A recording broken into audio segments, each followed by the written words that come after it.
Hey guys, welcome back to my YouTube channel. This is Ashley, and today I'm going to be sharing my testimony with you of how God walked me through a really painful and unexpected divorce and how He used it to transform me.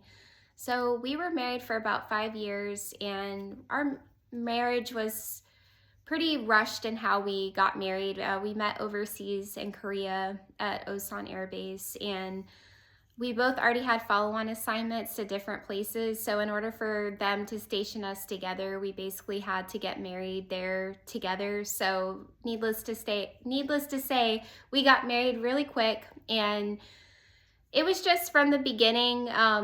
We definitely had some problems, and we didn't know how to communicate with each other. We didn't know how to handle fears and insecurities and like how to come together and not tear each other apart. Instead, it was like the opposite. And we both had a lot of abandonment wounds, and we didn't know how to work together as a team. And I definitely had a lot of like anger issues from my childhood, and just things that he would do would resurface those things, from my childhood. And I'm sure things I did resurfaced his wounds as well. And it just was a really difficult, tough relationship. But the love was still real and the friendship was there. So I believe that's like how we stayed together as long as we did. But also we had God in our marriage. And even though, we didn't go about it the best way how we started the relationship, but the Lord was still faithful to us, and He still spoke to us. And He definitely spoke to me about our marriage at times when we were struggling.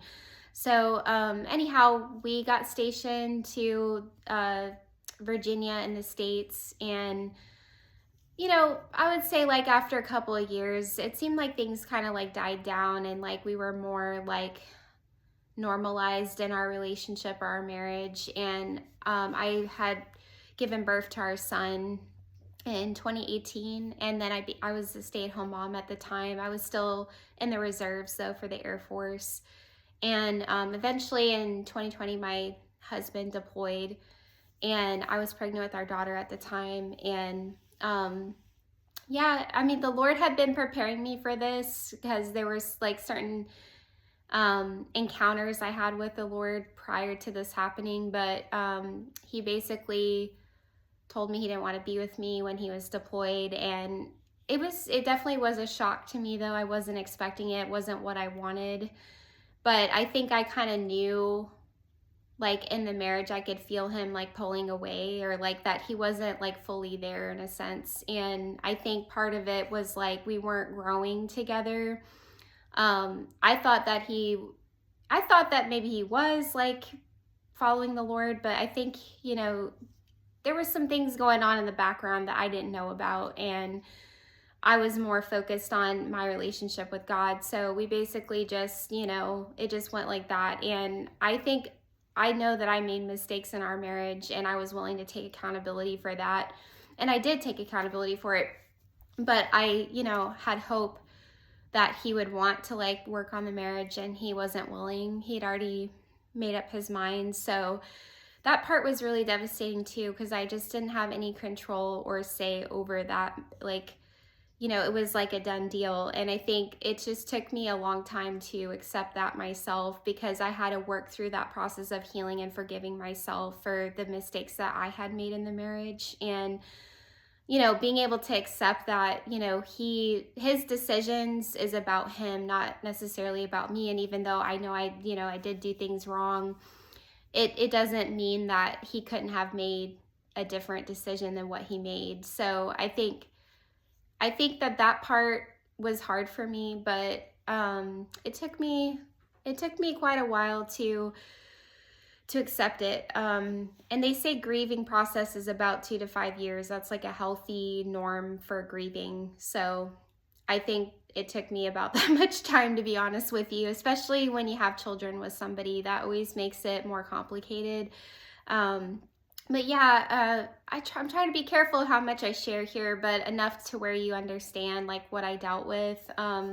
There was, it was like, it was abusive. I would say, like after he stepped away, it was like he was abusive towards me emotionally, and that part was hard for me too, because like it was like he was a different person towards me, and like my mind had to like catch up to that because I was still like in love with him and I was still wanting things to work out with us. So I was almost like putting myself in harm's way a little bit, like opening myself up and being vulnerable when I shouldn't have been. And I think it just took me going through that to finally learn and accept like the reality of what was really playing out. But I believe for a period of time, the Lord did call me to stand and pray for him and believe for our marriage, but that didn't happen for us. The Lord did not restore our marriage. And, you know, I look back today and I'm actually grateful that the Lord didn't, because I know that God has a plan. So it wasn't God's best if it didn't happen, you know. But when we were, you know, once we split up and everything, I started to go to a group called Celebrate Recovery, and it's a faith-based 12-step group. And I went for codependency. That was like my major struggle that I had. And that's a lot of what fueled like some of my toxic behaviors, like when I was married. And I feel like the Lord really used my divorce to actually bring healing and deliverance in my life, and to break off some generational curses and identify like those patterns, so that I'm becoming self-aware in those areas and I don't, you know, make the same mistake and pass on that to the next, you know, to my children and their, you know what I'm saying? So I think that was such a blessing, because I'm a pretty, at the time of the divorce, I was like 29 or 30. So I was still pretty young, and like, I'm grateful that God is teaching me that now as I'm younger, as opposed to being older and like looking back and having all of these regrets about things I could have done differently. But yeah, it was very painful. And I think there was a lot of deception that the enemy used during that time to like keep me in this like cycle of like believing like that God was going to restore my marriage, and then, you know, it never happened. And it was like I just felt like I was on a roller coaster ride, like with my ex too, because it was like he would kind of like do the breadcrumby thing. And like when you're still like in that place of hope, it's like you will literally read into stuff when that's not actually what it is, or like that person's heart is not sincere. So I went through all of that, but it taught me a lot of wisdom, and it taught me how to guard my heart. So I'm really grateful for that. And, you know, I've been in that process of like learning how to really fully surrender, you know, my divorce to God, and trusting God of how he's going to redeem my life. And he has already been redeeming my life. Like there's already been a lot of fruit that's come out of it that's been good. But, you know, there's that part of you that you always kind of have this like sorrow or sadness in a sense that it happened, but it becomes a scar over time, and you actually are grateful it happened because of all that you learned from it and how it made you become who you are today, and like becoming a resilient person and learning how to trust in the Lord in a deeper level. And for that, like, I'm so grateful, and I'm glad that God allowed me to go through that so that I could get closer to Jesus and learn how to surrender to the Lord, learn how to allow him to come in and transform my life, and just accept that I'm not in charge, and like accept that the suffering we go through, like that the Lord does use that in our life, but it's becomes a blessing rather than a curse. And it's definitely been a process for me and a journey, but I just want to encourage anybody who is going through a divorce, even if you're not a Christian, you don't know Jesus, but like call out to God and he will meet you in that place. Like he will. And I know that type of pain is so deep. It's so heavy. Like you don't think you'll ever heal. Like you think you're going to feel that way forever and you just want to escape that pain. But I just want to encourage you that you will get better. You will heal. It takes time. And I don't want to say time heals all wounds. Like you have to do the work of healing with God and putting in that effort to go to a recovery group, or, you know, go to a counselor, get involved in community. Like you have to start talking and letting that stuff come out of you, you know. And I think over time you accept it, but it, like, I want to say it this way, it's not like like you never feel pain anymore, but it just becomes a different kind of pain that you can actually see and reframe as a positive thing in your life, because you see like how it's made you into who you are today, how it's transformed you. So I just want to encourage you, if you're going through this, if you're walking through it right now, maybe that person left you unexpectedly and you just feel like you were completely discarded, not valued, not worthy, none of that. Well, the Lord is going to use this time to teach you the truth of who you are in Christ, because that's what he did for me. He used rejection to heal rejection, and I can actually smile and say that, so take that as a good sign. But you know, it was definitely hard and painful though, and I'm about 6 years out now, so it's been some time for me, but I've been working at it with God to, you know, heal and grow and transform. And I think with, as far as like my ex-husband goes, like I still hope and pray that he does come to the Lord and he does, you know, like have the best life that God wants him to have. And I think it's taken a while to get to that place though, of like wanting him to be blessed, you know, because sometimes when somebody hurts you really bad, like you know, and they seem like they're not even like in tune with how much they've hurt you, like it's hard to pray those kind of prayers. But I think it's what happens is you learn to trust in God more. And just like Joseph, you know, like he like had to learn how to lean on God when he was betrayed and when he was going through all these different things. And that's a part of what made him the leader that he was there. Who he became was because he went through all that stuff. He went through all the hardship.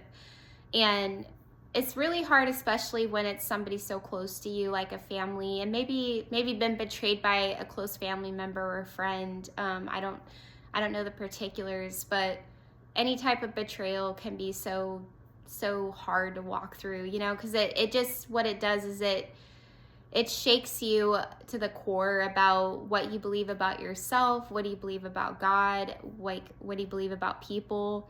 It takes away this like naivety that maybe you once had, where you had faith in people and you realize like what's really, you know, what's inside of people's hearts. And that can be like a painful thing at times if you've just been used to you know, living your life a certain way. But I want to encourage you that the Lord is going to use that to ultimately heal you and transform you from the inside out. But then you're going to be a vessel to also encourage other people around you. And I know like at the time when you're in pain, it just seems like, oh, that's it. Like, that's not really a great prize when from that, you know, but you have to experience it and be transformed yourself to understand what I'm saying, because you won't get it until you're in it, you know. But I'm really grateful for what I went through. You know, co-parenting with somebody who's still not healed and not in the best place they could be can be challenging sometimes, but it has gotten better. And I think I live in this place of surrender to the Lord, that I don't need to have the control. I don't need to know what's going to happen tomorrow. I just need to know that God is with me. And you need to know that too, that God is with you, and his presence is what's going to keep you, strengthen you, and give you the strength and courage you need to continue in your journey. So I want to encourage you, don't give up.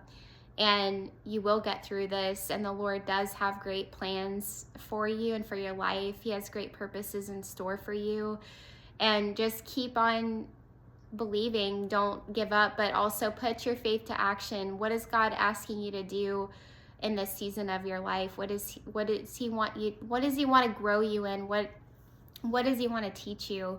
And just stay close to him and be honest with him is another thing I would say too, because the Lord doesn't want us to stuff or suppress like our emotions. He wants us to be honest and authentic with him about how we feel.